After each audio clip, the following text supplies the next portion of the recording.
পরিবারের ছোট ছেলে শেষমেশ পরিবারকে আগলে রাখে। কয়টা বড় ছেলে আছে যে বিয়ের পর বাবা মার পাশে থাকে? সংসারের হাল ধরে বড়রা মাঝপথে ছেড়ে দেয়। ছোট ছেলের কাছে বাস্তবতা স্বপ্নগুলো কেড়ে নেয়। ছোটদের কষ্টগুলো ছোটরাই জানে, বড়রা কি বুঝবে এই কষ্টগুলো তাদেরই কারণে। বাপে ছিল মাদ্রাসার হুজুর, আমিও ছিলাম ঠিক। ছেলে হইল টিকটক হিরো, বুকে লাগলো হিট। চুলের কাটিং পাঙ্কু পাঙ্কু, চুলে কালার মারতো টিয়া। ছেলের খোঁজে বাড়িতে আসতো ছেলের মায়ের বয়সী মিয়া। টয়লেটে গিয়ে ভিডিও করে ছেলে টিকটকে দিত আপ। বাবা হয়ে যে কুলাঙ্গারের কাছে চাইছি কত মাপ। শেষে অশ্লীল হিরো হয়ে হারামি, টিকটক করে গরম। ওকে ছেলে বলে পরিচয় দিতে আমার মনে লাগে শরম।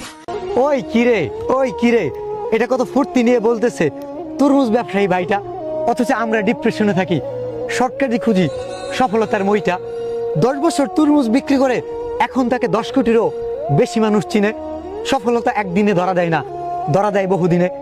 ভাগ্যে কি লেখা আছে কারো জানা নাই, নিজের সর্বোচ্চ দিয়ে চেষ্টা করতে হবে ভাই। ভাইরালের যুগে ভাইরাল হবে আছে সবার নেশা। 2 দিন ভিডিও করেই তারা বোঝে নিজের দশা। কোন ভিডিওতে ভিউ হয় না, কিসের জানা অভাব। ভিডিওর নামে গু বানিয়ে দিন রাত দিচ্ছে আপ। আজ এটা কাল সেটা, সবাই নতুন কিছুর খোঁজে। ভিউ ফলো সবই পাবে যে তার অডিয়েন্স কে বোঝে। কপি না করে নিজের মতো আলাদা কিছু করো, ওই আলাদা কিছু করলেই তুমি হতে পারবা হিরো।